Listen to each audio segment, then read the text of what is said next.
آدمز باثنين مقابل لا شيء امام ساندرلاند. هذا الهدف عبد العزيز. آدمز اللاعب الأمريكي يعتبر من اللاعبين اللي مستواهم ثابت في الكثير من الأوقات. يعتبر هدف جميل يذكرنا بهدف ريتشاردسون على صحيح أرسنال. على أرسنال. صحيح. تبقى لي أن نشكر محللي قنوات بي إن سبورتس عبد العزيز سليطي والجمعة، ونعود مرة أخرى ونذهب مباشرة لمتابعة هذه المواجهة عندما يلعب برشلونة مشاهدينا الأعزاء أمام ألفيس مع عمرو الخضيري، وهذا تذكير لما يحدث عبر قنوات بي إن سبورت بأشكالها وقنواتها المختلفة. عامر مساء الخير وأهلا بك.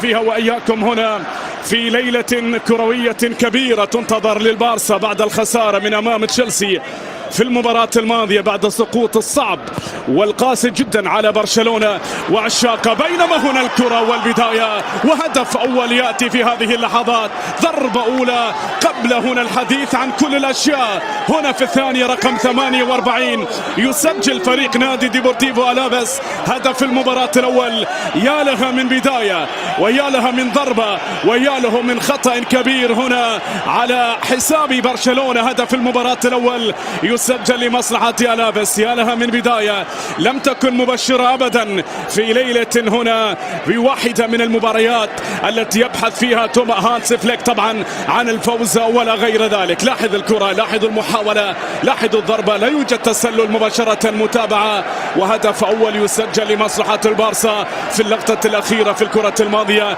1-0 هنا في هذه اللحظات وبعيدا عن كل من كرة ثانية في الانتظار. هذه العرضية والمتابعة، لكن أيضا من الجهة اليسرى العرضية هذه العرضية. الكرة ليست لأحد إلى خويل، وهناك أمجاد وهناك عادات وهناك أيام تنتظر بالنسبة لهذا الفريق. والبداية من هذا المكان بالدي للبارسا بكرة هنا من الجهة اليسرى. رافينيا والعرضية والكرة المحاولة. الله على العودة، على الضربة، على الكمباك في ظرف دقائق قليلة. عاد البارسا، سجل التعادل. لا يمكن أن يرضى بالسقوط، لا يمكن أن يتقبل الخسارة في ذكرى التأسيس، فهي من أجل الفرح ومن أجل الاحتفال ومن أجل التفاخر بما تم وبما جرى وبما كتب خلال السنوات الماضية. لقد عاد البارسا للمباراة، عاد برشلونة للمباراة. هنا بالدي من الجهة اليسرى، رافينيا والعرضية، ثم لامين يامال الذي سجل الهدف الرائع. هدف مميز في سقف المرمى يعود من خلاله برشلونة لهذه المباراة. ضربة مميزة 1-1 في هذه المباراة. على العودة هنا على كون هذه محاولة مقطوعة. هنا محاولة، هذه كرة للأمام لكن أيضا ممتاز. حاول الله طالت على البارسا. برشلونة يستقبل ألافيس ويحتفل هنا هانس فليك. الله على المحاولة، على الضربة، ربما هنا الضربة، المحاولة في هذه اللحظات. لا زالت الكرة على الكرة، على الروعة. يوان غارسيا لقد سجل هدفا للبارسا. نعم يا سادة، في اللقطة الماضية الحارس المميز إلى حد هذه اللحظة. كرة أمامية عيني. الله على الكرة، على المحاولة، على الضربة. الله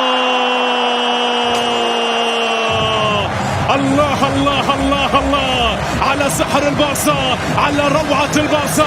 هنا لا يمكنك الهرب ولا يمكنك أن تبقى هاديا. هنا انظر، هنا استمتع وابتسم. هنا برشلونة، يا لها من روعة، يا له من عمل ويا له من مسار سارت به الكرة الماضية لمصلحة البارسا بكرة ثانية بروعة هنا من جانب أولمو. يا الله على الكرة، على الروعة، على ضربة ثانية لمصلحة برشلونة من الجهة اليسرى. كان العمل، كان السحر، كان المرور، كانت الروعة في اللقطة الماضية. الله هنا لا يمكنك الهرب ولا يمكنك أن تبقى هاديا. هنا انظر، هنا استمتع وابتسم. هنا برشلونة، هنا بيت الرعب الكبير، بيت السحر الأوحد، منبع الجمال ومصدر كيان الأساطير. غارسيا من أقصى الجهة اليمنى ولكنها أيضا طالت إلى خارج أرضية الملعب. ركلة ركنية لمصلحة القدم. إنها الحقيقة الواضحة يا سيد هانس فليك، لكن ما هو القرار؟ يبدو أن حكم المباراة يسير لتثبيت قرار الأولي الذي اتخذ، حيث لا ركلة جزاء ولا تدخل.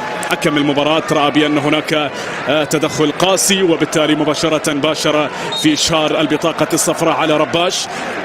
ونعتقد بأن هانس فليك في الموسم الماضي صنع فريق دون أي نقاط ضعف في الموسم الماضي. لا زالت يعني المكسب الكبير الذي سيحقق ألافيس فيما لو تمكن من الفوز في هذه المواجهة، على اعتبار أن الآن يتواجد في المركز الرابع عشر بناء على النتيجة التي يتأخر فيها، لكنه في حالة الفوز عليه. بينما هنا الكرة من جاز يمر بها للأمام، دوران، لكن العودة والانطلاقة لمين إلى رافا، بينما هنا ليفا. الله الله الله الله، لا لا لا لا لا لا لا, لا يا لمين، ماذا تفعل يا رجل؟ أنت أمام هدف أسطوري، أنت أمام هدف تاريخي. يسار كرة وصلت، الله الله الله على الكرة، على المحاولة، على العرضية، في الانتظار للمر. هنا مر بمحاولة بضرب، الله على الكرة، على المحاولة، على الضربة، على الفرصة من جانب ألافيس. هذه كرة من الكرات الخطيرة جدا لشوط المباراة الثاني من هذه المواجهة ومن هذه المباراة هنا في مواجهة برشلونة وديكا. سيكون التعامل مع المباراة بأريحية، لن تكون بهذه الحدة وبهذه الجدية التي يتعامل بها برشلونة مع منافسة. هذه كرة لرافينيا، تصوير، يا سلام يا سلام، برافو بلدي. خطأ ومخالفة على مقطوعة. العودة من جديد، خطأ لكاسادو أو على جهة اليسرى. هذه العرضية المهمة جدا والمؤثرة في مسيرة الفريق الكتالوني هذا الموسم. إذا هنا ركلة ركنية لبرشلونة بحثا عن الرص. أول البدلاء الذي يعرف هذا المكان جيدا، نعم. وخلال المواجهات الماضية رافينيا وداعا، نعم يا رافينيا، لاعب أيضا هو الآخر يترك أرضية الملعب بعد أن تألق، بعد أن أبدع في هذه المباراة. راشفورد، لا زالت المحاولة، لا زالت هذه الكرة.